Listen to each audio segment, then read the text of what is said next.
Debt, mortgages, landlords. These are some of the most stressful parts of adult life. So, what are they doing inside a cozy life sim? I thought this game was supposed to be relaxing. Animal Crossing is marketed as your personal island paradise. A peaceful, simulated life where you can catch fish, decorate your house, and relax with your friendly animal neighbors. But beneath its cute exterior lies something a little sinister. Because Animal Crossing isn't just a game about catching bugs and collecting art to fill a virtual museum.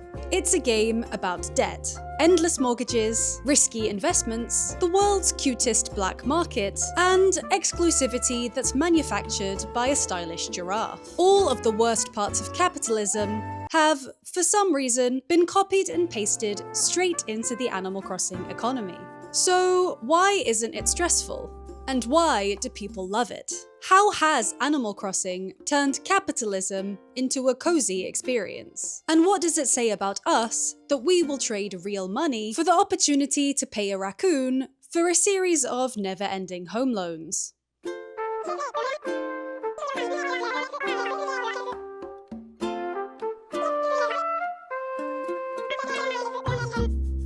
First things first, how exactly does capitalism show up in the cute little world of Animal Crossing? Introducing Tom Nook, Nintendo's most famous fluffy capitalist. A profit-driven tanuki who has his paws in more business-flavored pies than Elon Musk. From shop owner to landlord to mogul of a literal island, Mr. Nook has earned a reputation for being a champion of capitalism, a slumlord, and an overall menace to anyone foolish enough to accept one of his totally optional home loans. And honestly, I believed that too. For years, Tom Nook has been gaming's go-to capitalist villain. But the more I looked into what he actually does, the harder that label became to justify. When you start your new life in any Animal Crossing title, Tom Nook is the first person?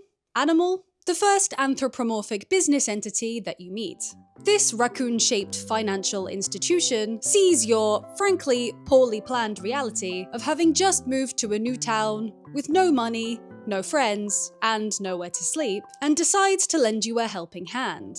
He generously provides you with a part-time job at his general store that you can come and go from as you please, by the way, and even sets you up with a house, or tent, to stay in. He encourages you to say hello to all of the town's residents, putting you on the path to settling into the community, and effectively saves you from homelessness. The only catch? That you agree to eventually pay him back for your shiny new home by way of a loan. This is where he starts to get a bad reputation. Because if you've been playing Animal Crossing for as long as I have, your Animal Crossing home loan was probably your first experience with debt. And debt sounds scary. As soon as the word loan starts getting thrown around, your mind starts to fill in the blanks, with movie-based interpretations of loan sharks, and negative associations you already have from experiences with landlords, banks, and mortgages. Suddenly, this friendly neighborhood raccoon doesn't seem so friendly anymore. He's a business owner with a monopoly, hungry for profit, a landlord looking to make a quick buck, a collector who's going to show up at your house at 3 in the morning with Timmy and Tommy holding tiny baseball bats if you don't cough up some bells.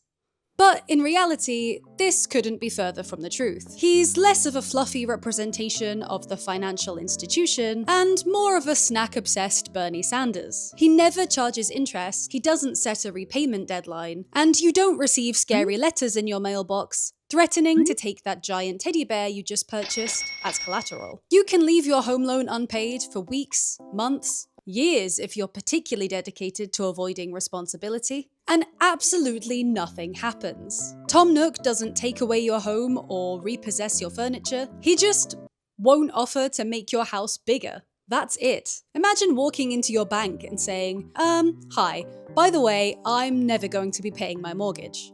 Like, ever. And the bank replying, that's okay, just let us know when you'd like another floor added. Not to mention the fact that he's given you this house that you never actually have to pay off, with no down payment and not even so much as a credit check. For all he knows, you've stolen someone's identity and are planning on selling counterfeit art to the local residents. After spending the past 10 years of my life renting, I would be so lucky as to have Tom Nook as my landlord. When you take a closer look at Tom Nook, you discover that he's much closer to Karl Marx than Mr. Krabs. Because profit above all else doesn't seem to be his end goal at all. Not only does he dole out interest-free loans on a whim, but he's also happy to buy literally anything that you try and sell him. Whether it's a rare fossil, an old hat, or a strange seed that you just dug out of the ground. He uses his profits to foster growth of the local economy, supporting your diligent labor of producing locally sourced fish, farm-to-table ingredients, and whatever garbage you have in your pockets. Despite holding a monopoly for almost anything you can buy in town, he never exploits his position to squeeze residents for every last bell they have, unlike a certain pretentious giraffe that I'll get to later. Instead, Mr. Nook keeps his prices low, meaning flowers, bug nets, and housing all remain affordable and accessible for the entire community. And these are just some of the many ways that Tom Nook rejects the role of ruthless capitalist that is within his reach. Instead, he chooses to be more like a fairy godmother dressed as a raccoon, using money as a tool for progression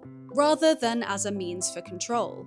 His loans aren't designed to keep you trapped in debt, they're there to give you something to work towards. If you save up enough and keep paying off your loans, your house gets bigger, your storage increases, and you can build a basement big enough to store more gyroids than anyone could ever realistically need. With each upgrade, you can see the results of your efforts reflected in the world around you. And that's what makes Animal Crossing's version of debt feel so different. Building wealth isn't something you have to do, it's something that you want to do, to reach goals that feel achievable, meaningful, and fun. Instead of battling with repayment deadlines and high interest rates, you're making tangible progress at a pace that feels sustainable to you. The loans never feel oppressive because the goal was never to make Tom Nook rich. The goal was to help you create a life worth investing in. Ironically, Mr. Nook's goodwill means the place where players experience the most financial stress isn't struggling to repay an endless stream of mortgages.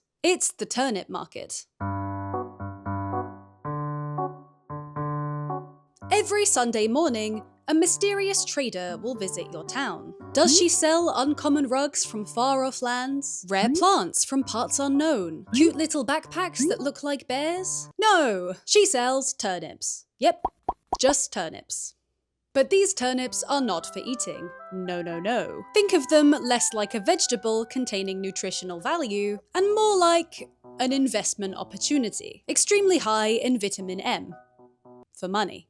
Part of a larger turnip pyramid scheme that you can buy into today, as long as today is Sunday. Here's how it works. Each week, the buying price of Daisy May's turnips fluctuates, and you have to choose how many you want to buy. Do you empty your bank account and buy as many turnips as you can afford? Or hold out till next week and hope to buy at rock bottom prices? Just like buying real life stocks, it's almost impossible to know if you're making a great financial decision or a catastrophic one. Because once you exchange your life savings for those sweet, sweet turnips, their value starts to change. Tom Nook, purchaser of literally anything, will offer you different prices for your turnips, twice a day, every day, for a whole week, with his offer going up or down, seemingly based on nothing but vibes. And to make matters even more stressful, you have to sell your entire turnip stock before the following Sunday arrives. Fail to do so, and your entire investment will rot, and you may as well have eaten all 600 turnips to begin with. So, you are forced to make a choice. Do you play it safe, sell early, and potentially miss out on huge profits? Or do you hold firm,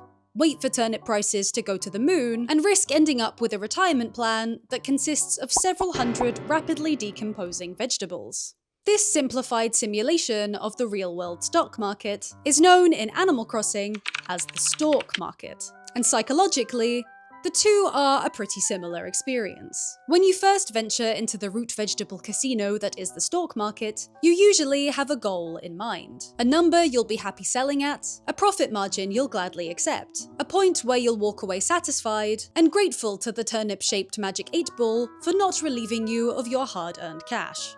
But then, prices start going up. And what happens? You get greedy.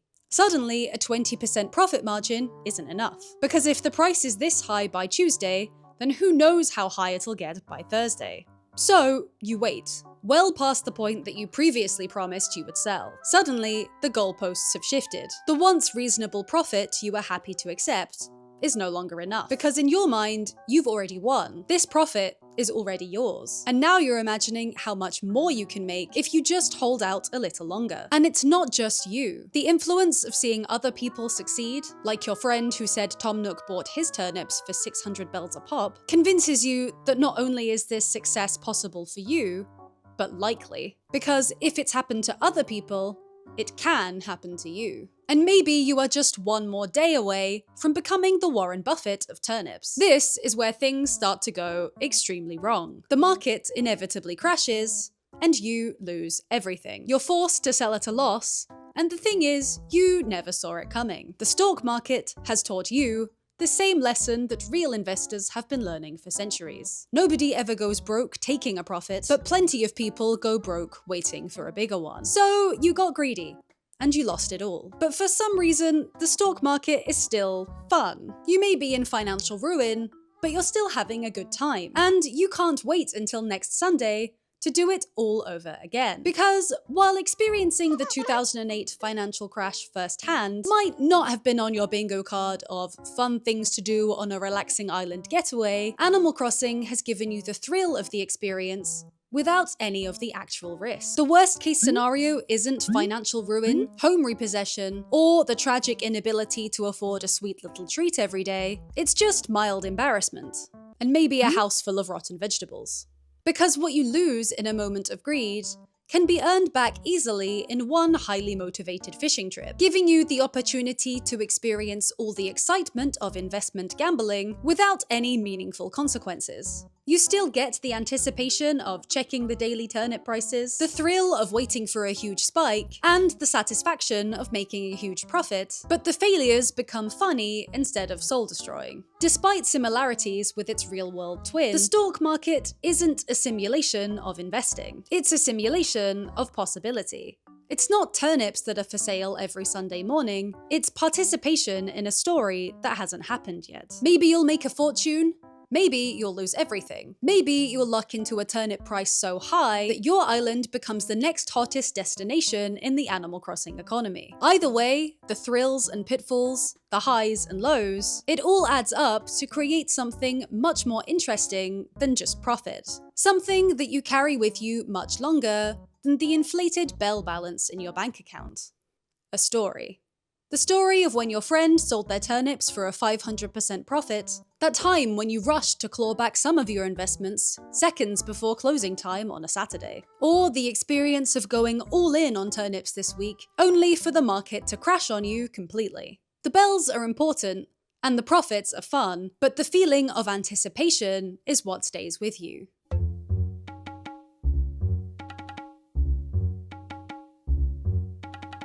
As if Nintendo hadn't designed their game with enough late-stage capitalism already baked in, the community eventually took a closer look at the in-game economy and decided that it wasn't complicated enough. So they made another one that Nintendo never intended.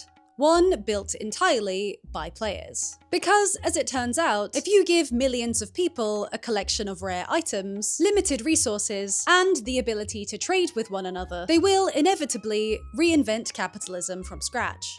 Enter Nookazon, a third-party companion website to Animal Crossing where players can set up trades, buy rare furniture items, and sell off their unused crafting materials. It sounds harmless, right? Just a digital marketplace that promotes collaboration and fosters community. But there is one sinister detail. The villagers are for sale as well. You heard me right. Perhaps the most important function of Nookazon is to act as a dystopian animal trafficking network, whose most desirable commodity is a single cat in a waistcoat. This smug office cat somehow became the financial backbone of an entire player-driven economy. And the currency behind this economy wasn't bells. It wasn't even really meant to function as currency at all. It was Nook Miles tickets. Yet more bad PR for Tom Nook. But it's not his fault what you freaks decide to do with his namesake currency.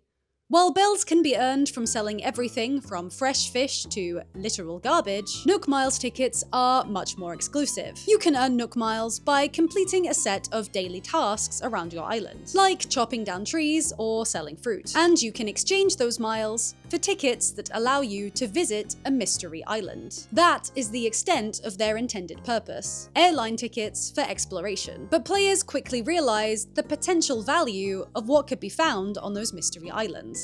Villages. With an empty house in your town, each mystery island held the possibility of a villager that could be invited to become a resident of your domain. For the first time in the series, you had complete control over who could live in your town. Meaning, if you wanted to create a hamsters-only paradise where all other animals were banned, you could. And the more Nook Miles tickets you had, the more islands you could afford to search for your hamster army. Maybe you're looking for someone who's special to you from a previous Animal Crossing game, or someone with a personality type who made you smile. Or, for some reason I still don't understand, you yearn for a cat with a necktie and heterochromia who answers to the name of Raymond. Whoever it is you're looking for, you need as many Nook Miles tickets as you can get your hands on. Because with over 400 villages to choose from, it could be a very, very long search. While bells are easy to earn with enough time dedicated to fishing, bug hunting, or farming, accumulating a large number of Nook Miles tickets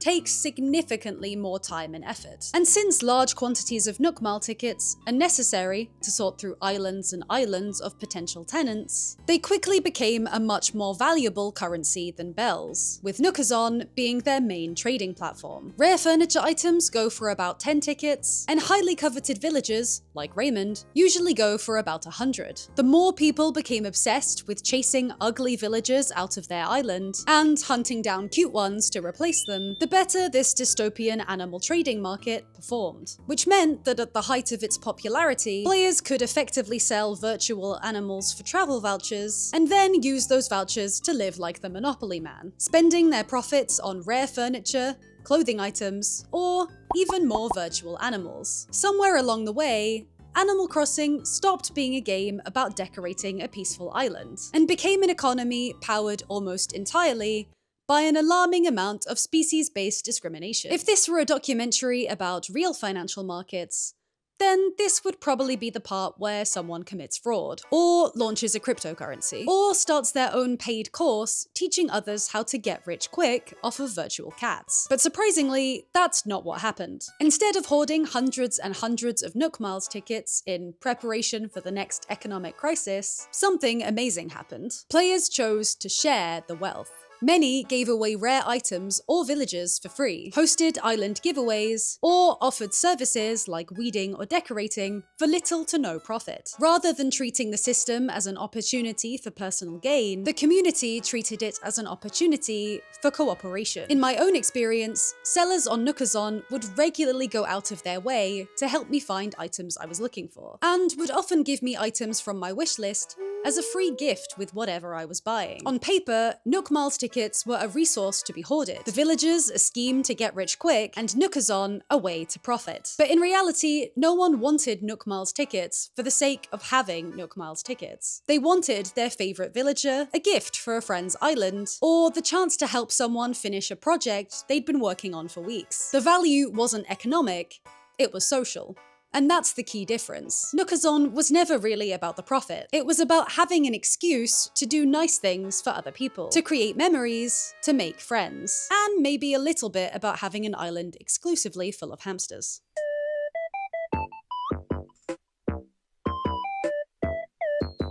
Now, you've paid off your mortgage, beaten the Stalk Market, and made a small fortune selling a particularly funny-looking hamster on Nookazon. It's time for the most important decision in any capitalist economy. What are you going to spend all your bells on? What every rich person spends their money on, silly? Luxury. If your first venture into the Animal Crossing universe was New Horizons, then you may be unfamiliar with Gracie, a high-fashion giraffe who is the physical embodiment of luxury and status. Her limited edition furniture and clothing designs have earned her an almost cult-like following, and given her a cultural chokehold over the snooty-type villagers, in a way that mirrors the relationship that real-world influencers and fashion girlies have with brands like Louis Vuitton and Balenciaga. Despite being snubbed from the latest game in the series, Gracie is nothing short of an icon that frequently exhibits a blatant disregard for local parking laws. Gracie's business history includes a luxury pop-up on the 3rd floor of TNT Emporium in New Leaf, as well as her very own designer boutique in City Folk. Her self-titled label stocks a changing selection of fashion and homewares that rotate every season, with each collection containing a themed 13-piece furniture set that, when combined, will give you enough style points to blow the socks off of even the grumpiest Happy Home Academy representative. But these fashionable furnishings come at a cost of up to 2.6 million bells for a complete set. A small price to pay to have an entire room in your house that looks like it was shipped directly from Willy Wonka's chocolate factory. For contrast, a standard 10-piece furniture collection, for sale by the raccoon fairy godmother himself, would only set you back an average of about 200,000 bells. That's a 1200% markup for the privilege of a luxury label. Her clothing designs will also set you back 15 times more than a purchase at the Able Sisters hand-stitched store. So, without the tactile considerations of quality, what reason do you have to spend 15 times more than you need to on a product that's only aesthetically different? The same reason that makes luxury brands in the real world so highly coveted: status. While Tom Nook sells items that help you build a life, this very expensive giraffe is selling you something completely different: symbols that prove you've made it. Just like in the real world, having enough wealth to own items from the GracieGrace brand is a luxury that only few can afford. A luxury that even regular people will save up for months or even years to buy. This market of overpriced luxury goods advertises a level of aspirational wealth and everything that supposedly comes with it as a lifestyle goal for everyone to aspire to. Often sold as a package deal of wealth, beauty, happiness, success, and social status, luxury brands aren't really selling overpriced clothes. They're selling you the idea that if you have enough money, you can buy a perfect life. You aren't just sold a product, you're sold a dream. Whether that dream is a set of furniture to work towards as late-game Animal Crossing content, or a physical bag that you can flaunt as a demonstration of your success. Finally achieving that dream gives you access to an emotional payoff that makes you feel special. Whether we're talking about a luxury fashion house in the real world, or a giraffe selling outrageously expensive furniture in Animal Crossing, the underlying promise is the same. Buy this and you'll be closer to the life you want. After all, a GracieGrace sofa doesn't really do anything a regular sofa can't. And buying a $10,000 couch in real life doesn't even guarantee it will be more comfortable than a cheaper option. But what spending a year's salary on something to sit on will do is serve as a way to brag that you've accumulated enough wealth to spend money on things you don't actually need. But wealth is only half the equation. What really gets people invested in these luxury scams is exclusivity. To even have the opportunity to purchase any of Gracie's extortionate wares, you first have to pass a test to prove you're fashionable enough. Because Gracie is a smart business giraffe, she understands that part of the allure of buying a designer dress is the idea that you're unlocking something special, something not everybody gets access to, something rare.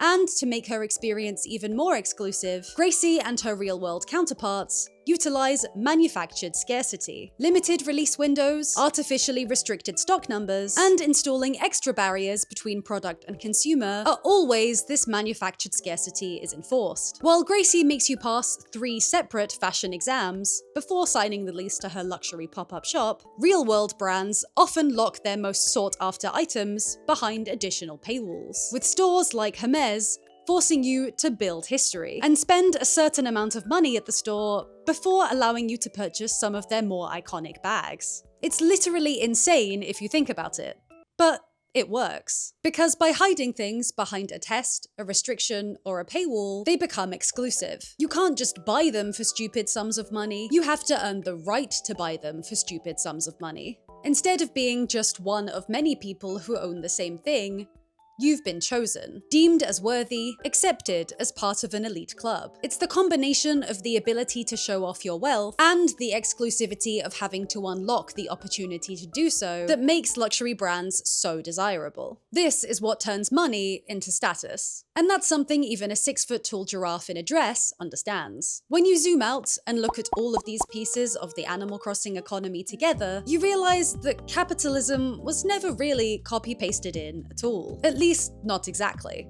Almost all of the stressful parts have been removed. There's no inflation, no eviction, and Copper and Booker won't lock you up for suspected insider turnip trading. There are no consequences for financial hardship, no downsides for participating in this cozy version of the capitalist system, and the benefits are much less abstract. Instead of sinking money into housing that never improves, or paying taxes for public services that never seem to get better, every transaction in Animal Crossing results in something real and tangible. More rooms get added to your house, bridges and inclines get constructed from real donations, and the town visibly improves as you invest in it. In Animal Crossing, capitalism isn't scary. Instead, each economic system creates its own value in the way it's implemented. Tom Nook uses money not as a necessity, but as a tool for progression. The Stalk Market isn't just a way to get rich quick, but a way to create stories. Nookazon turned commodities into social value, and GracieGrace transforms currency into luxury, status, and belonging. The reason these core pillars of capitalism feel so cozy in Animal Crossing is because they're no longer about survival. They're about meaning, a way of turning effort into progress, risks into stories, items into relationships, and currency into identity. For all its loans, markets, investments, and luxury goods, Animal Crossing has never really been about accumulating wealth. It's about what the wealth allows you to do. The game never lets money become the destination. It's just one of the many tools that helps you build a life worth remembering. Because at the end of the day, no one remembers their bank account balance in Animal Crossing, or in real life for that matter. They remember the strangers on Nookazon who helped them find a cake for their friend's COVID birthday party. They remember that one time they bet big on the Stalk Market, lost it all, and laughed about it with their community. They remember the feeling of satisfaction they had purchasing the last art piece they needed to complete their museum. The parts that matter are the parts that are real. Animal Crossing shows us that life isn't about money, and that capitalism doesn't have to be bad. If we remove the scary parts, it can become a tool for connection, self-expression, and for creating things that actually matter to you. Because when money stops being a threat to your survival, it can become something else entirely. Turns out, the real endgame of capitalism is just making friends and decorating your house with raccoons watching over your mortgage. Somehow, that's the best version of it we've got. Okay, that's all the time I've got. I gotta get back to playing Animal Crossing New Leaf on my Nintendo 3DS.